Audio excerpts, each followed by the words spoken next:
Solutions to the Dropout Crisis, addressing the dropout crisis one strategy at a time. Brought to you by the National Dropout Prevention Center Network with support from K-12 and Fuel Education and in partnership with Clemson Broadcast Productions. Welcome once again to Solutions. It's always great to have you join us for professional development. And today's program, I think, is going to be absolutely wonderfully special. First reason is because Sandy Addis is with us. You know, Sandy, you hopped the chance to be part of this show today. And I think the reason has something to do with the topic. It does, Marty. Policy in the school business is the law that we operate under. And policy is very important, and it's an underattended area of graduation rate improvement. I think, you know, a lot of people hear the word policy and they say, well, I'm going to turn off that dial right now because that sounds boring. But, oh, hey, it is not boring. It is not boring at all, and it's essential. You know, we can talk about what makes a difference, what matters, and we always talk about people and programs, but without policy, it's just not going to go anywhere, is it? I think you taught me that 25 years ago. Marty, that's very true. When we were down in Orlando at our Reaching the Wounded Student Conference, one of the topics we addressed was the fact that students that are trauma impacted are kids of circumstance. And sometimes well-intended policies at the school system level can create problems and issues for those students and impact their long-term chances of graduation. Well, you know, I think the viewers have got a lot to look forward to in this next hour, because I've seen this, and we did record this while you were in Orlando, at least 3 times. Mm-hmm. I think it's so powerful to talk about things that we know should be done and then have unintended consequences when they really aren't what should be done. You know, Marty, you're right. Policy is a pretty complex thing in the school business. Yeah. Oftentimes we look at it as a simple matter. It's really not. Policies are far-reaching, and in the school business, we have to live with those. That's what we do, is we follow policy, and it guides us to carry out our work. But when we were down in Orlando, we had Dr. Susan Bond, who is a professor at the University of South Carolina. She was a speaker, and then I was fortunate to get to interview her on camera about policy.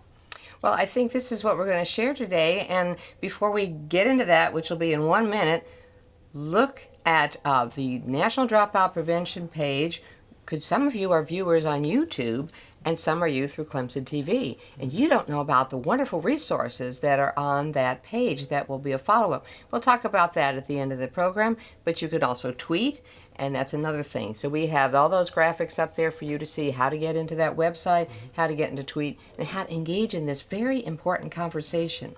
So Sandy, thank you for being there in Florida to meet with Dr. Bond, who interestingly is from our state, but sometimes you have to get away from your workday to have these kinds of conversations. And this is a terrific conversation. So I want you all to join me now as we go down to Orlando. We're pleased to have with us today Dr. Susan Bond. Dr. Bond is the Associate Professor of Education Leadership at the University of South Carolina. Dr. Bond, thank you for spending time with us today. It's my pleasure. Thank you. Right. You're specialized in policy and education leadership. You work in both ed leadership as an educator, mm-hmm. and you have obviously a background in law. Yes. And policy. How does policy and law relate to ed leadership and running schools? Well, very significantly. Law and policy are essentially the foundation of what we do in education. They guide school leaders to ensure that they're respecting students' rights and that they're fulfilling our responsibility as educators to educate all students in our state. So the laws and policies really inform what we do in school from kind of a foundational perspective. So part of your work, of course, is to inform and prepare school leaders mm-hmm. to operate within the law and appropriately and effectively utilizing the law and the policies of the state that are in place. Yes, absolutely. I like to prepare my students to be capable of making legally defensible decisions. And that entails knowing what students' rights are, knowing what your teachers' rights are, ensuring that you protect those, and yet at the same time ensuring that you maintain a community, your school community, that's focused on education and the rights and responsibilities that are attendant to educating students. We've been having a lot of conversation before this interview about the students that have challenges and difficulties, students that are impacted by circumstance and trauma and things of that nature. We know that a lot of those students have difficulty completing school successfully and graduating.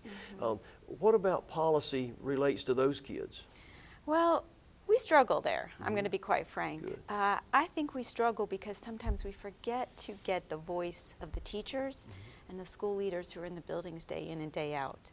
And I think if we had stronger representation, either at our state departments of ed or in our state legislatures, that we would understand the complexities of issues that impact education itself, and we would incorporate those voices and that feedback and that kind of real life story into the policies that we adopt, so that they were more responsive to the needs and the challenges that we have in a classroom or in a building, kind of juggling all of the different responsibilities that we have attendant to education. We at the National Dropout Prevention Center, of course, exist to help school systems improve K-12 graduation rates. And we know that right now in the country we're graduating about 82% of the kids that begin 9th grade. What does policy and law have to do with graduation rates? Can you connect the two? Absolutely. I think we know a little bit from research about the kinds of policies and the kinds of laws that we pass that are likely to have either positive or unfortunately negative impacts on our graduation rates. I'll look back to South Carolina, and not to pick on my home state, but there's currently an act, Read to Succeed, that is causing some concern among educators, because educators understand that retention early on in a child's life might cause a negative impact on their graduation rates. So that concern about having students get retained at the 3rd grade, which is really kind of a high intensity year where kids need to continue on rather than get held back, that's causing concern that we're going to increase graduation rates. Although the goal of the Read to Succeed, certainly nobody disagrees with literacy. So yes, it's a great goal, but its implementation is now causing concern among educators who fear what's going to be the long-term impact. So that's kind of a policy that we know might not have the best intentions, and I don't just doubt that everybody had the best of intentions when they passed that law, but it might end up with having these negative consequences. So you seem to be saying that sometimes a well-intended law or policy can shoot ourselves in the foot, so to speak, as graduation rates. Give us some more examples. Have you ever seen examples of law or policy that have those kind of unintended consequences other than the 3rd grade retention legislation? Zero tolerance is an area that I've done some work in, and zero tolerance we've seen have a very perverse effect on safety in schools.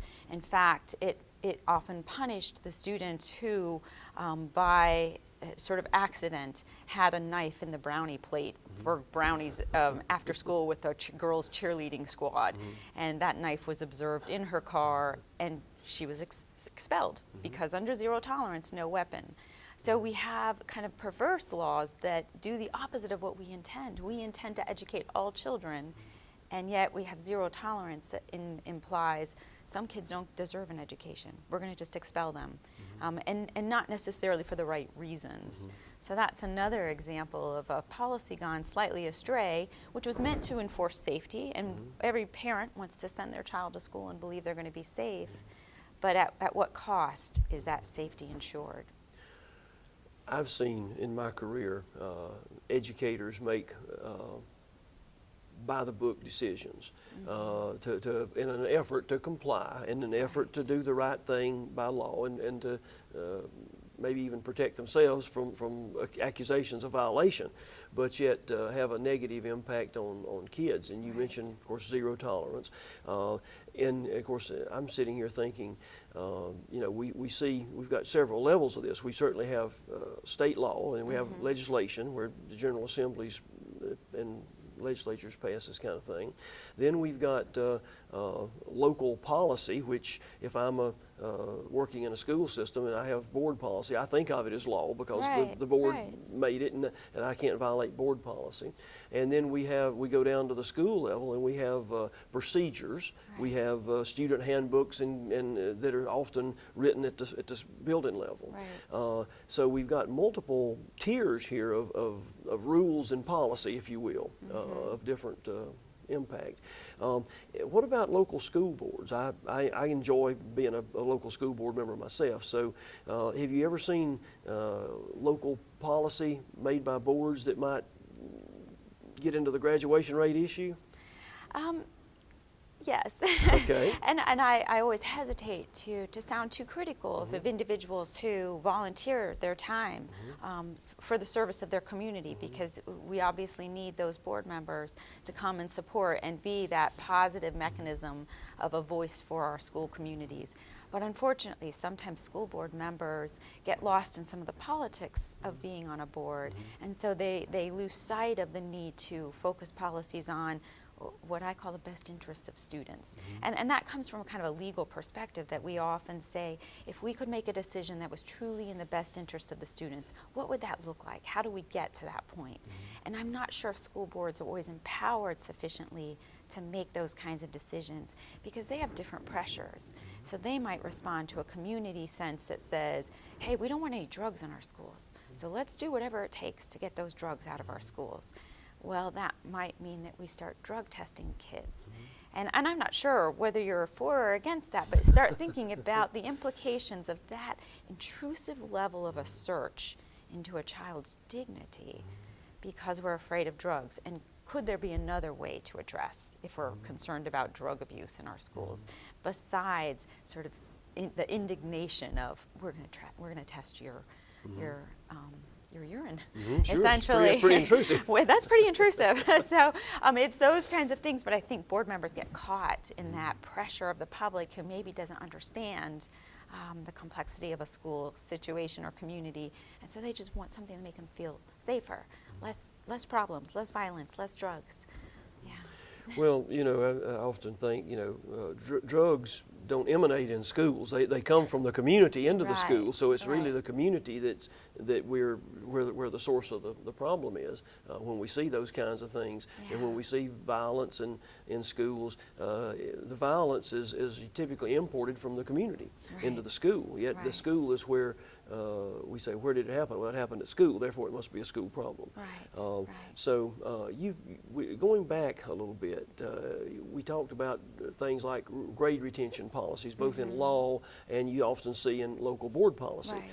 You see retention. Why do you think it is that retention is such a negative for a child relative to eventual graduation? There's a lot of stigmas associated with retention that the research has demonstrated. Those stigmas start to attach around the second grade.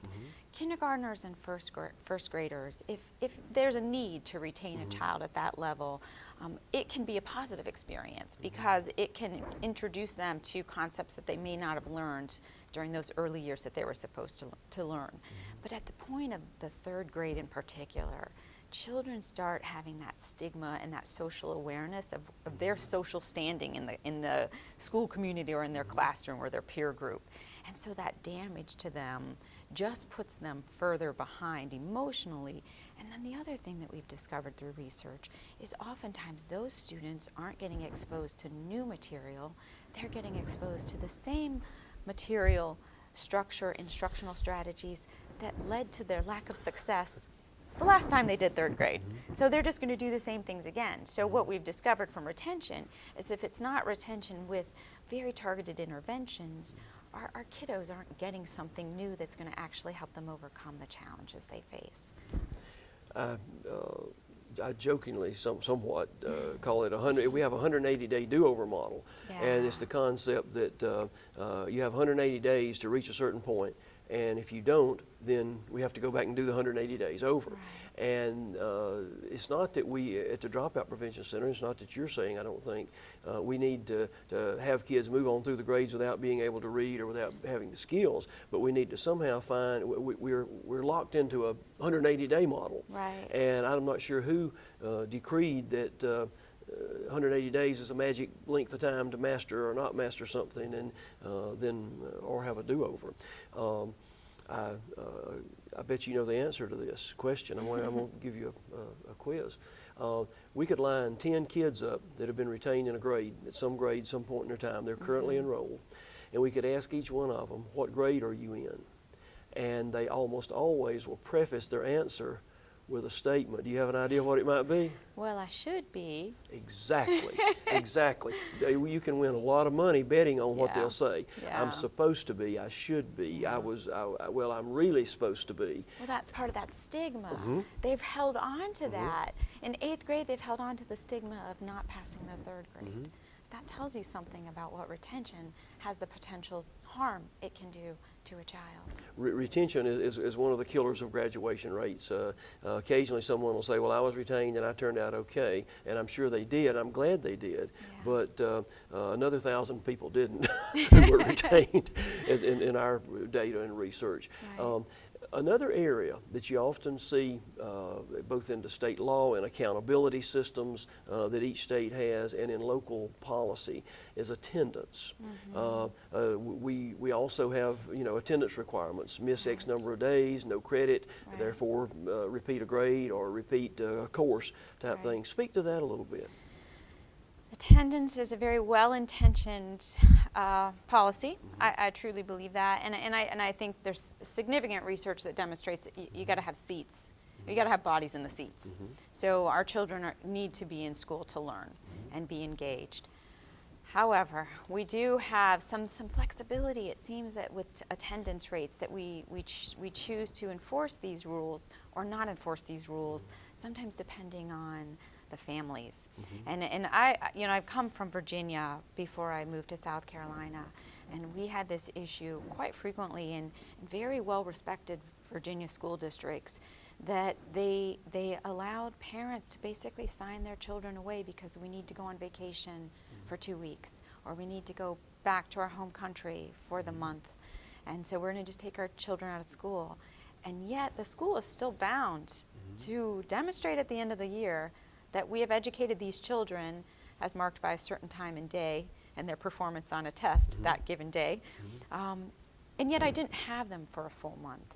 So it's great to have attendance policies, but if in fact we're not enforcing those attendance policies and we're not demonstrating to our community the value and importance of being in school, present, engaged in learning, then it doesn't matter to have an attendance policy because it's not achieving the goals. Well, another thing we find at the National Dropout Prevention Center is that most attendance policy, attendance rules, attendance laws are rooted in the concept that all kids have something of an equal opportunity and reason to come to school. And we know that there are many children of circumstance that have environmental situations, whether it be poverty, whether it be dysfunctional families, whether it be jumping from place to place or homelessness, that certainly gets in the way of being at school every day from 7:45 to 2:45. And so that becomes an issue. And so our attendance policies and laws sometimes can be very discriminatory against children of negative circumstance. So that's an issue. We noticed watching national surveys of why kids say they dropped out, we noticed that about the time that No Child Left Behind was implemented and states started implementing accountability systems with attendance requirements in 02, 03, 04 time period, we noticed that one of the reasons that children started saying they dropped out of school was, I missed too many days. And so we implemented a well-intended law with supporting policies that had an unintended consequence. Grades are another thing. Our research says that students in the ninth grade with a B average have about a 20% better chance of graduating than a student with a C average in the ninth grade. Grades are local policy often and have to do with the school board policy. Can you speak to grades and any grade policies and how those kind of things might affect us? One area in grade policies that I've done most of my work has been grades associated with discipline. So when I have a child who's made a bad decision and according to the school code of conduct needs to have a week out of class, that week out of class, if we have grades connected to that expulsion or that suspension time period, that student will earn a 0 in every class and not have the opportunity. Now, this is luckily is falling by the wayside, but that type of consequence has just not teaching the child, you've broken the rule, there's a disciplinary consequence for that, but it's also teaching them, and we're going to punish you educationally. We're not going to let you turn in homework that you missed. We're not going to let you make up tests or exams. You've just missed it. Well, guess what? That makes it harder to catch up and harder to stay engaged because a child will lose hope that they could ever recover from that 1 week of all zeros in every single class. And so that also can impact that child's commitment to school and their desire to even continue progressing through school to graduation. So you seem to be saying that we have a tendency, or we have had a tendency to mix academic consequences and behavioral consequences and let one, and we sort of double punish in a sense. Yes, absolutely. We had this policy in Ohio. I worked in Ohio many, many years ago at the State Department of Ed, and we really worked with our school districts to try to help them understand that double consequence, if you will, that it's fine to discipline a child for that misconduct and that behavioral consequence. Give them that, but don't also give them an educational consequence. Let them have an opportunity to stay engaged in their courses. Now, of course, some kids, I have many teachers who kind of pull me aside and like, hey, reality. Let's have a reality check. I give them the chance to do that, and some kiddos choose not to not to take advantage of that. And I'm happy to hear that, though, because yes, some kiddos choose not to take advantage of being able to make up lost work or missed work or those zeros, but some will take advantage of it because they see that as their chance to, whoa, okay, I had a behavior misconduct, I got punished, but I still want to graduate, I still want to get my education. Well, you mentioned your work with state departments of education, and I'm sure you in all your work you've been connected to different state departments, and of course we also have the matter of state board rule. Typically there are state boards of education, and they pass policy, which a lot of states refer to as a state board rule, which in the school business to us has the effect of law on us. What do you see going on in state level boards and decisions? Without being too critical, I see the disconnect between everyday life in schools and sort of what the ideal is. So it's the reality of what happens in schools and how policies implement and get enacted in the school setting, and then the perception that, oh, if we do this, it's going to have this positive impact. So I've seen some of those, again, unintended consequences at the state board level. This is a rather sad example, but in Ohio, many, many years ago, when we were first really concerned and the war on drugs was really a number one focus in our country. And many state boards were saying, okay, school districts, all medications must be kept in the nurse's lounge. No student shall have his medication on him. Now just slow down for a minute. I don't know if any of your children carry an EpiPen, but I've got one who carries an EpiPen. So I know the reality of not having that EpiPen on my person for that child. And I have other friends who have that same situation. But in theory, taking drugs out of kids' hands, putting them in the nurse's office where they could be regulated, if you will, made lots of sense. And the school boards were like, oh, one more time, war on drugs, we're doing the right thing. But the unintended consequence was a young man didn't have his inhaler on him, and he collapsed in gym class before he could get to the nurse's office to get his inhaler. So we had some wake-up calls about the risks and the harms to children when we have policies that don't reflect the reality of a school building, that the nurse's office could be too far down the hall from gym class to get there in time for the needed medication. So that's tragic things that I see happen with school boards, and just in general, sometimes the school board's getting caught up more in the politics than in the need for a school to operate and provide education for all students, not just students of the parents with the loudest voices or the greatest connection to the school boards. Interesting. Go back to suspension and expulsion for a minute.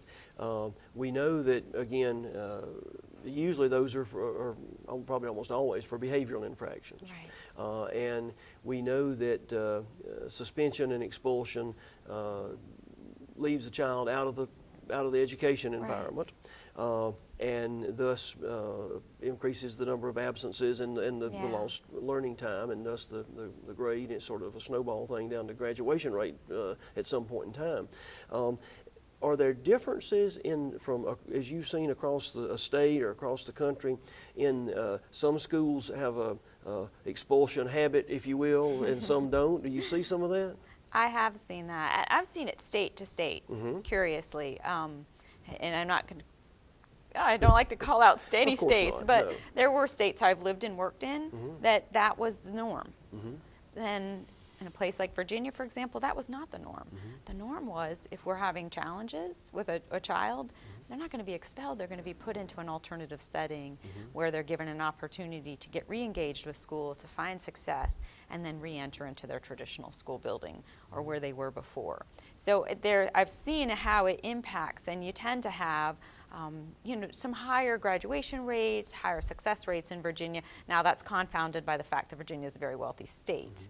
So we have to, we're not always comparing apples to apples, but we do know that when we have kids engaged instead of at home, where they tend to get into more trouble and they can become more and more disconnected from the school setting and expected behaviors because they're just at home for those couple of weeks that they've been expelled or suspended, we know that we need to find a different strategy. And that's one of the things I actually talk about is restorative justice. The notion that instead of a pure punitive or punishment reactive system, that we look for other ways to engage students in growing an awareness about what is acceptable behavior and not acceptable behavior.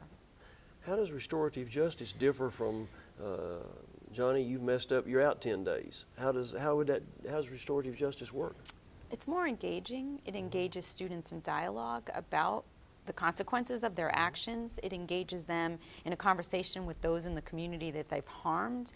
I mean, one of the things we know about kids is that community is very important to them, acceptance by their peer groups. So when we give them a chance to restore themselves through a justice mechanism, in other words, to restore the wrong they've done in the community, and for the victim to be able to say, this is what I need to feel whole again, and to feel that I can trust you again after you've wronged me in this way. And then the individual who's been accused to come forward and also say, this is what I did and what I realized and why I did it, and to actually have conversation around the misbehavior instead of just punished and you're out. So in essence, the goal is restoring some kind of peace and harmony among the students so that they can work together. And there's lots on, people are curious about this, can jump into lots of research online about restorative justice. It's tended to be more popular in some of our northern neighbors. The Canadians tend to use restorative justice a lot to avoid the expulsion suspension rates that we have, which are alarmingly high and alarmingly impact certain groups of students, as we well know. So the restorative justice gives us a chance, really, I say, to do multiple things, to overcome this exclusionary practice that we've engaged in for so long, and to overcome some of the bias that is inherent in our discipline systems that unduly influences or impacts certain groups of students, particularly racial minorities and males, far greater than our other groups of students.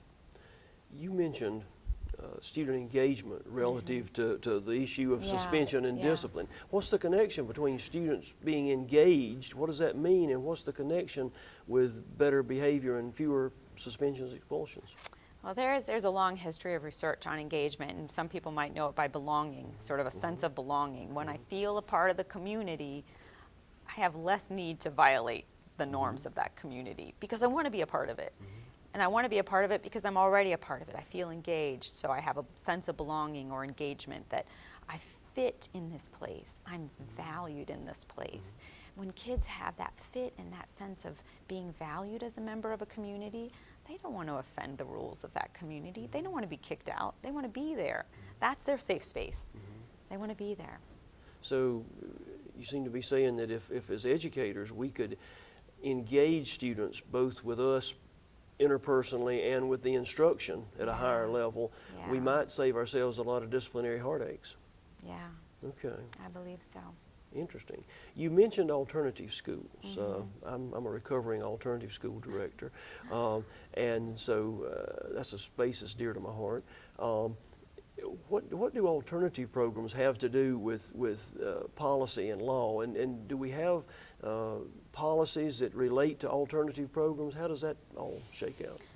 Many school districts have, or state, I'll say state because this is statewide policy, tends to be, they have a system in place to say, okay, maybe we were thinking of expelling a child, but we could consider an alternative school as a way to give that child ongoing access to education. So our alternative schools come into play when we do need to maintain some level of rigid structure in our public schools because we have so many bodies and we have teachers and we have a whole system that depends on kind of an operational order, if you will, eliminating chaos as much as possible. Sometimes a child, for whatever reason, things are going on in their life, they've been traumatized, they've been wounded, they're just not able to fit in to the expectations. But we don't want to lose them. No. So we can put them in an alternative setting where there can be, some more wrapped around services, a different instructional strategy, a different level of focus, different skill sets on the part of our educators and our school leaders in the alternative setting to reach out and bring that child back in to a community again and restore them from the wrong that they did in the general ed setting and maybe re-enter into that general ed setting. So I think alternative schools critical to kind of maintaining that need for some level of safety and structure, but also that need to continue. What is the purpose of our school systems? It's to educate every single child. Do you see different models and different concepts of alternative schooling? I know historically we've had some that were almost a quasi-incarceration model with almost a disciplinary military based, and then we've seen alternative schools that are much different. What do you see in your looking at those settings? I've seen it vary extensively by state, particularly. Sometimes they're more consistent within a state, that it's a model that truly is looking at a child for recovering the child's needs and recovering from whatever behavior the child was engaging in and helping them learn new behaviors. We sometimes use these in special education for students who just need that more intimate, it's almost a more intimate setting. So I've seen those be really successful. Now, the more incarceration types, I think, again, that school to prison pipeline risk becomes when you create a place that is designed more to punish and less to rehabilitate. One of the things that we see, and that's is consistent with what you're saying, is that in some states and some school districts, alternative is seen purely as a disciplinary model. We're going to send you there for punishment for 90 days or whatever.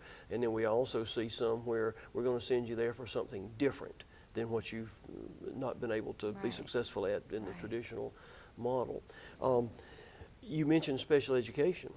Now, that's a whole nother area of both law and policy. Absolutely. And we know that nationally, of all subgroups, special education students with disabilities have typically the lowest graduation rate.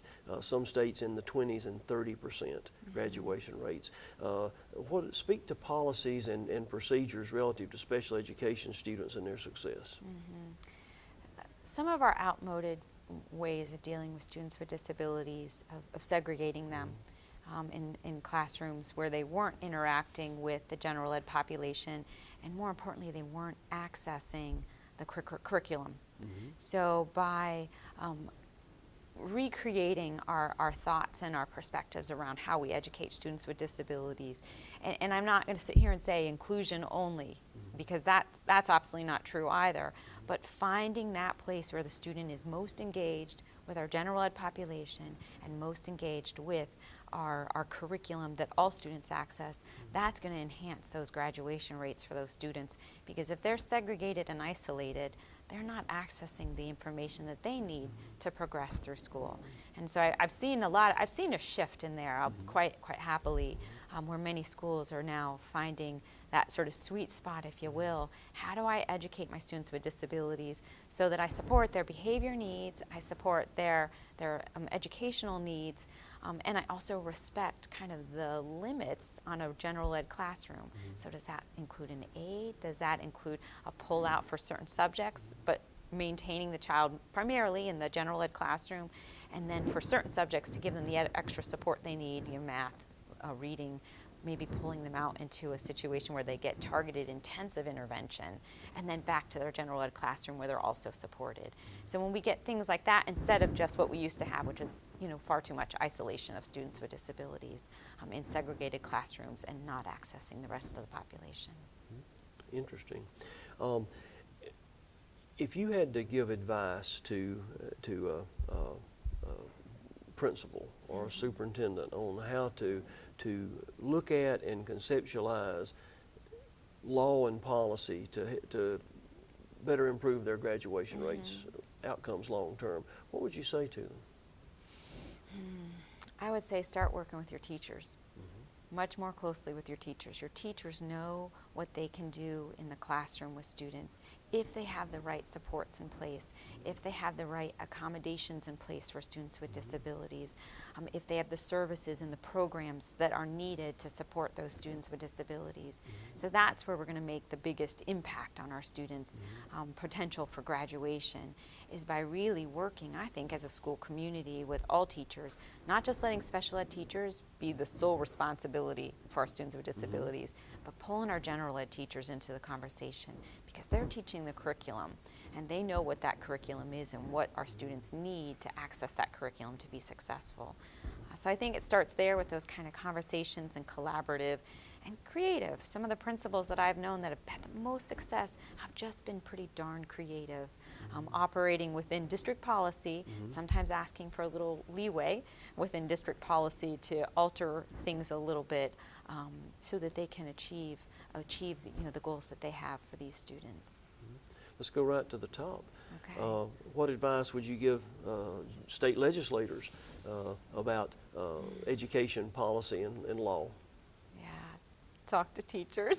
Talk to teachers? I would say talk to teachers and talk to your school leaders, more widely, because I think currently there's much argument to say we do talk to these people, but sometimes they talk to them when they've retired. Yeah. And so it's changed, and our needs have changed, and the dynamic nature of schools and our communities is changing so much that we can't say, but that's the way I did it 20 years ago. That's the way we've always done it, and we're going to continue. That just doesn't work today, because who was at the table 20 years ago is different, and they look different than who is at the table today. So I think it's helping legislators understand that the good old days are gone, and we need to be more creative in response to our changing demographics, our changing needs, and that's going to inform our policies more closely to what we need for the future rather than what we needed in the past. Great. Dr. Bond, you've been gracious to share with us. I know that you obviously have a passion for both the law and school leadership and how the two interface for the benefit of students. And so, again, thank you so much for your time today to share with us. I'm sure our viewers will enjoy learning and be challenged by what you said. We appreciate you. I appreciate it. Thank you very much. My pleasure. Well, that was quite a presentation, and so many policies that affect kids. I think some of them I had no idea. Many of them I did. And I think, Sandy, our audience may be feeling like I do right now, overwhelmed by the policy. So let's kind of do a summary for our audience and go look at these, one by one. Some of them I think we may want to focus on more than others. But let's get started with that first one, which was retention. Marty, you're right. Policy at the school level is typically made by the local school board within state guidelines usually. But in actuality, to a school person, to an administrator, policy has the effect of law of how I operate a school or how we function. And retention is a big deal. Now we know that retention is one of what we call the big three, which is retention, attendance, and grades on graduation rate improvement. Retention kills graduation chances. Now that's not to say that we need to pass kids without knowing and without knowledge and without skills. But we often have, and almost every school district in the country has retention policies, grade retention. Sometimes those are actually come from the state level. Sometimes retention is actually found in legislation. Certain gateway testing that requires certain levels for passing to the next grade. And yet we know that retention kills graduation chances. You know, I think that was interesting that you mentioned that, particularly after grade 3. And you hear anecdotally, I do, a lot of people talking about their child being very young for kindergarten or first grade, so they felt it, for social reasons, good to retain them, and they've done just fine. And so maybe at the early kindergarten, even though I know there's a lot of data that disputes this over the years, it's such a strong, powerful case as far as the research about retention.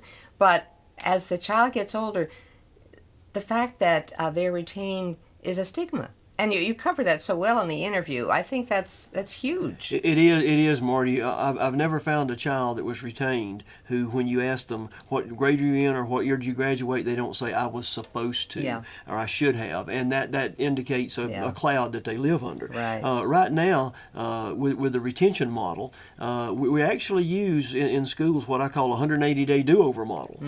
You go 180 days, and then you either do it over or you go forward. And we've got to find a way around that. Not to say that we want to pass kids with no skill or knowledge, but retention kills graduation chances. So if we can reduce retention in any grade level, we're going to improve graduation rates. Well, I think you bring up a point that I think we'll address when we talk about these other topics.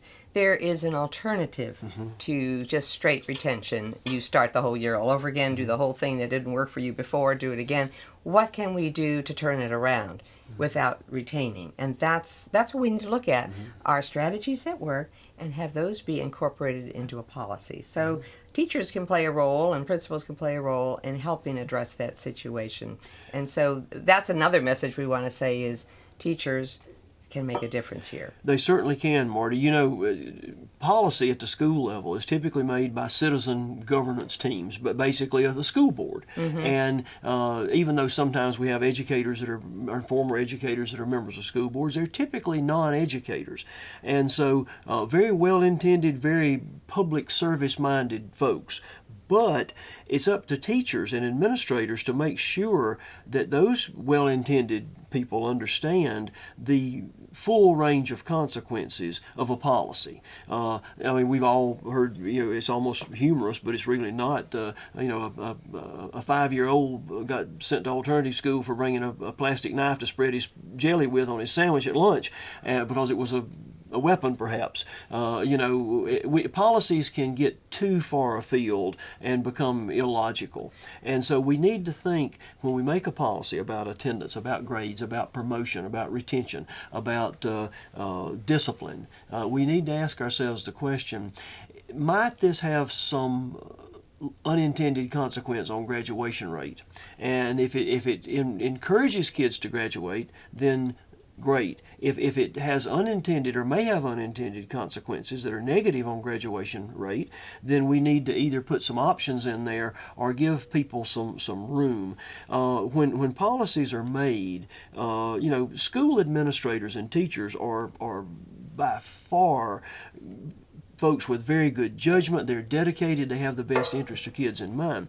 So one thing that I always like to see is policy, but policy that allows a little bit of room for judgment in individual student situations. One thing we learned down at the Wounded Student Conference with Dr. Bond, where the interview took place, is that many of these children are children of circumstance. They find themselves behaving certain ways and doing certain things and attending certain ways to school because of circumstances that are way outside their control. And so we have to give our administrators and our teachers some room to make good judgments for the benefit of those kids. Well, and I think that brings us to the second one that I think we focus on. You alluded to it with the plastic knife. Zero tolerance implies no options. And that's a dangerous situation for a lot of kids to be labeled, expelled, affected at a young age for something so. I think probably there are more ridiculous examples of policy problems in the zero tolerance field. And so I think your point generically, and I think people need to look at this, is what are some options we can have to address the concerns we have, but also to provide options to do things that make sense. So that would be a second one. I think would be we've talked about retention, now zero tolerance is two ones that there can be a flip side of a way to deal with a problem, because we have a policy because there's a problem. Exactly. And most policies of this nature, particularly dealing with discipline situations, come about because there's a problem. It comes to people's attention. The governing body, typically the school board, reacts and says, well, we need a policy to address that so that we won't have to handle it case by case in the future. And so those policies are made. But you're right. If zero tolerance means zero options, then we've got a problem for kids. You know, young people in their job description is to make mistakes and learn from them. And sometimes those mistakes are worse than others. But still, we have to assume that they are young. It's our job to mold them and shape them into being good, productive citizens. And so we have to allow them options, and we have to have some room for them to make mistakes and recover from those mistakes. Yes, that's very good. Drug abuse policies, that's a tricky one. I mean, it's the community coming into the school, I think, as you discussed. So alternatives there, as far as these intrusive things that Dr. Bond talks about, and about being very intrusive about drug testing. Do you see some options out there that schools could look at? Yes, the thing to remember is that when negative or bad things encroach into the school, drugs, gangs, weapons, bad behaviors, they aren't seeds that grow inside the school. As a matter of fact, schools are in most communities are some of the safest, most organized, most orderly places that a child can be for the day. But schools do receive overflow from the community, if you will. So when there are drugs or weapons, for example, in a school, they didn't originate in the school. They originated in the community and came to the school, and then we deal with them. So we have to understand that the school gets what the community is and does and becomes. And so we've got to make sure that we can't blame the school for these things that bleed in from the greater community. Secondly, we've got to address them in the community to keep them out of the school. And so it's very typical for a problem bleeds from the community into the school. The school governance personnel, typically the school board, makes a relatively hard, ironclad rule that says not here, but yet it keeps coming in. And so we've got to find a way to get out into the community as well. So these problems certainly call for collaboration between the schools and the communities, and not one blaming the other, but let's work together to solve our common problem. They certainly do. You often see, anytime there's an incident at a school, you often will see that the media will almost always identify it as or imply it's a school problem. It's the school that's full of drugs. Well, it's the community that's full of drugs, and they find their way to the school where we try to eliminate and remove them. Right. Well, moving on, attendance, as we all know, you have to be there to learn. Okay. So how's this challenge? Well, attendance is one of the big three. If you can improve attendance of students, you're going to improve graduation rates. Students who attend to graduate. Students who attend poorly don't. In its generality. And so, again, we've got to be careful with policy, because sometimes policy can increase the absences of a student. For example, obviously expulsion and suspension without an alternative to, if we send a kid home for 10 days, the assumption is he wanted to be at school and we're going to deprive him of that privilege. In reality, he probably didn't want to be at school for 10 days. And so we have to be careful, number one, with attendance policies, not to assume that the young people think the way we think as policymakers. Number two, if we suspend a student for a number of days or remove them from school, even though they may have to be removed from that particular environment, if we don't allow some alternative to attendance so that they won't accumulate that number of days, then we're in fact reducing their chances of ever graduating. How do we deal with the situations, again, from the community and from the families where the children are living in at-risk situations and getting to school sometimes is impossible? Getting to school it varies from child to child, obviously. Again, the children of circumstance. If the circumstances are, if the parent has to decide whether we're going to get the kid to school or get the parent to work to feed the family, that can be a challenge. And so there are, again, options and alternatives. If the only option is to get credit for this 9th grade class, you attend from 8 o'clock to school, from 8 o'clock to 3 o'clock, and you come at this point in time, you ride this bus, you do it this way, then for many kids that works. For the Junior Ward Cleaver's kid, it works. But for the child that's living in a foster situation, living in a family that's dysfunctional, living in a homeless environment or a multi-family stacked up in one residence environment, that can be a problem. And those are the kids that we want to graduate. We want to help them graduate.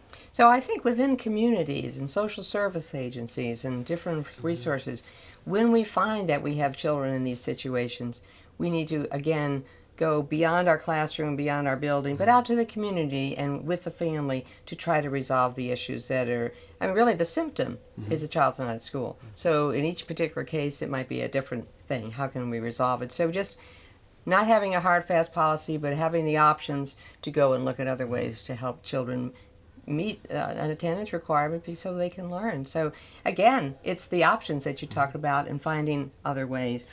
And if we can move on to grade policies, I found this one quite stunning, that I'd forgotten about this, and it did happen in some college classes, sort of thing. But to have it happen en route to graduation, that your letter grade would be reduced by not being there or for some punitive reason rather than an academic reason.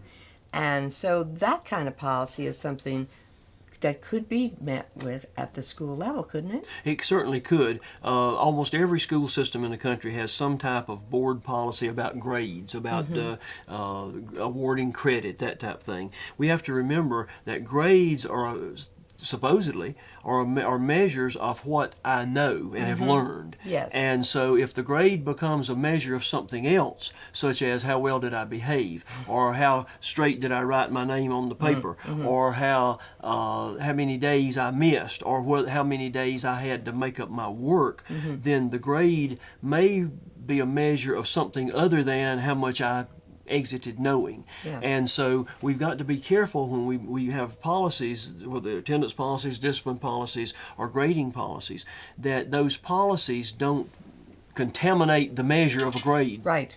Yeah. I mean, that one was quite, I had never thought of that one before, and so there's always so much more to learn. Medications, we were talking earlier, I have two grandsons who need EpiPens, and the fact that they might be in the nurse's office and the boys are down the hall when they're having a problem scares me, scares my daughter, and scares hundreds and thousands of parents. So this is actually an issue that not only educators but parents can get involved with as far as medications that are needed by their child.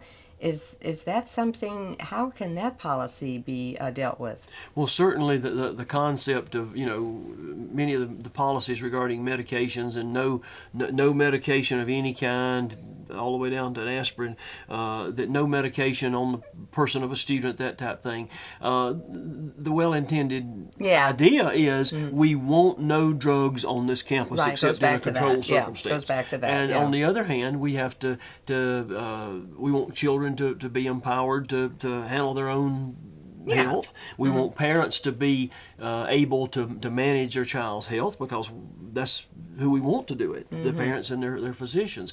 So again, we have to look at those things, and we have to be careful that we don't create a situation where a child might need to self-medicate and have some substance present on their person that is potentially could help their health or save them, and B, is probably not going to hurt anybody else, and not going to be used as a abusive drug. So we have to think through that. We have to think of all the circumstances. Yeah. Policy is not simple. No, it's not. It's complex, and it has This whole conversation spill over is that way. into other things. Yeah. And of course, that's again back to the educators, back to the principals, back to the teachers. They need to inform the policymakers, who are typically the Yes. board members, Yeah. that this is how could affect us. This is how it could be a situation. As a principal, I never wanted to be put in a situation where I had to say, here's what I did to a child, and I wished I'd done something better for that child, but the policy wouldn't allow me to make a good professional decision. Oh, wow. That's a position a principal never wants to be Never put want to in. be in. Well, we do have to think about these. This is such a big one. You mentioned it earlier. Suspension and expulsion. Taking away, as Dr. Bonham talks about, that right to an education from a child. And to look at the flip side, because this is, as we've talked about in various other issues here, this is a problem. What's a way to turn this around as an alternative? What's another option to this?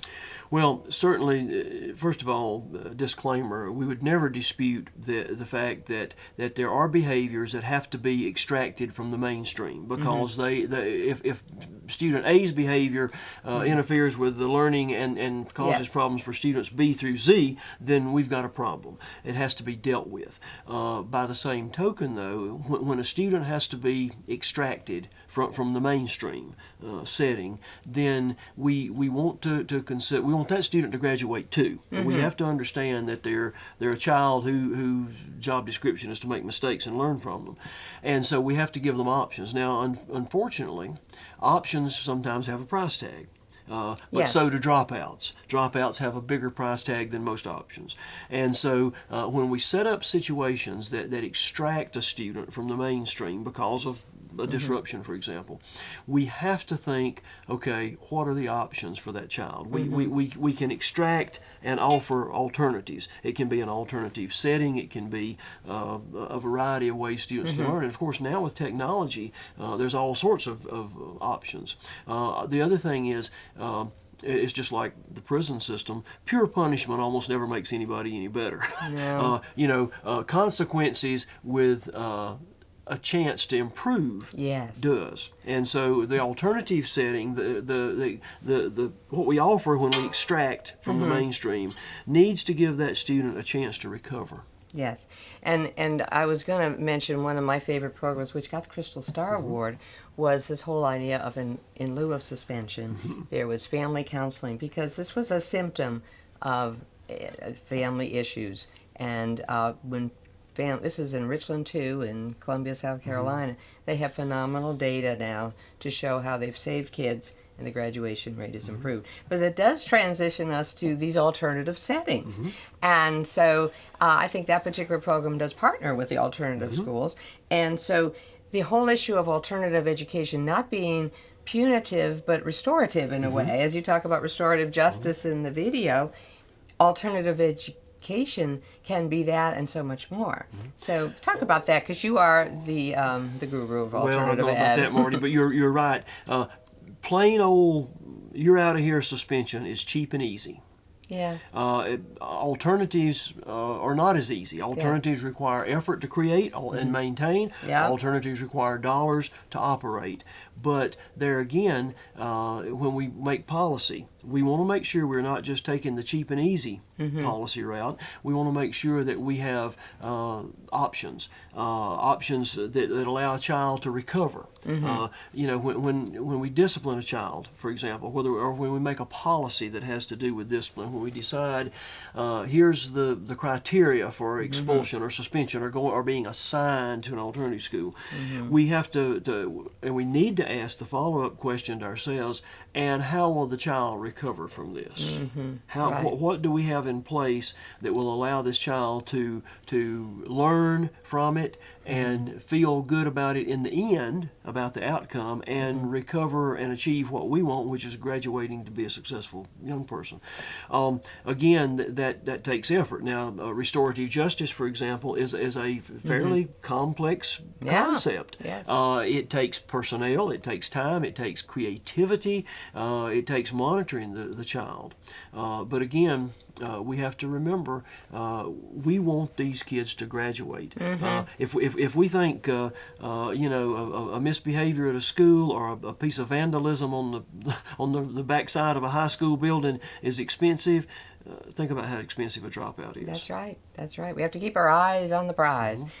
We have one more that we wanted to discuss, and that was special education, and that whole idea about a sweet spot for inclusion. And so, do you want to address that as our final? Certainly, topic? and special education is a matter of policy. It's typically a matter of law. Usually, local school systems don't have to make too many decisions about it because federal law and state laws and other things, civil rights requirements specify that. Certainly, a disabled child, a child with a disability, is entitled to be as involved in the mainstream as we can make them and allow them to be. Right. On the other hand, they need special consideration. Sometimes they need special considerations that have to be delivered outside the mainstream or in a ancillary setting. But there again, it's easy to say, well, let's just separate. Let's put these kids over here. Inclusion is harder than separation for instruction. Yes, it is. It's again, it's not free. It's not cheap. It's not easy. And I have to think hard to make it work. And I have to work hard to make it work. But there again, we need to make sure that when we look at policy now, thinking from the federal and the state legislative level, we need to make sure that we do what's right for the child. In some situations, what's right for the child may be a little bit of a separate scenario, but we don't want to press that. We want to make sure that a child is as included as possible for their benefit and for the good of the system, of course. But we want to make sure that when we have policies that deal with separation versus inclusion, A, we want to err on the side of inclusion, and B, we certainly want to err on the side of the benefit to the child. Well, I think this discussion has been very valuable for teachers, educators, parents, community members to see how policy is very important, has a huge impact on our young people, and we need to kind of get in there and find out what's going on and contribute to sensible policy that works. But it's not, as you said, it's not easy. No. But we need everybody involved if we really care about graduating all these kids. We do. Marty, as a school board member, I always like to think when we talk policy, is this going to affect graduation rate in some fashion, and is it the right thing for kids, both the bigger body of kids and the individual child that it might affect? And so those questions need to be asked as we make policy.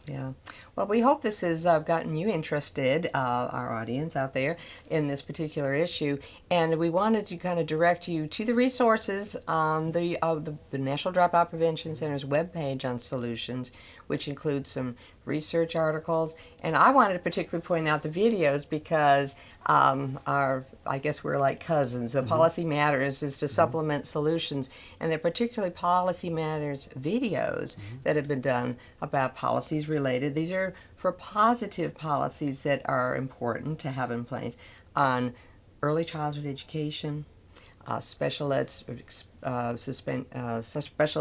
issues, and finally the most recent one on recess. And we've done a program on solutions on recess to complement that. So we hope you'll look at those and do your homework and find out which policies that maybe you can start to look at in your school and make a difference. So that was our hope for today, Sandy. And I think with your wisdom you brought it home. I saw Dr. Yeah, I told you, I watched that interview 3 times. I was so fascinated by it. And then to hear our discussion today, I learned so much more. So we hope that, our listeners and viewers out there have the same reaction. I'm sure they do. Thank you for being here. Thank you, Marty. You know, we almost have 80 solutions broadcast archive now on the website. So, and most of those, particularly the ones like this one, have resources that you can click on. That's so, right. So, That's I right. encourage our viewers to go to the world's most utilized dropout resource, www.dropoutprevention.org. Yes. And click on solutions, and you'll find both this broadcast and the resources behind it. Yeah, there's a whole college education on there, 80 courses. Exactly. We like to do that. Well, we couldn't do this program without the support of our sponsors, and I want to thank them again. And that's K-12 and Fuel Ed. And so we appreciate them. We appreciate Clemson Broadcast Productions, and we especially appreciate all the folks at the National Dropout Prevention Center and Network. So this has been good. So thanks for joining us, and I know next month we'll have another interesting program to bring your way. And so thanks everybody for joining us today. We're looking forward to seeing all those policy efforts going on out there after the program today, and we'll see you next week with some more solutions to the dropout crisis.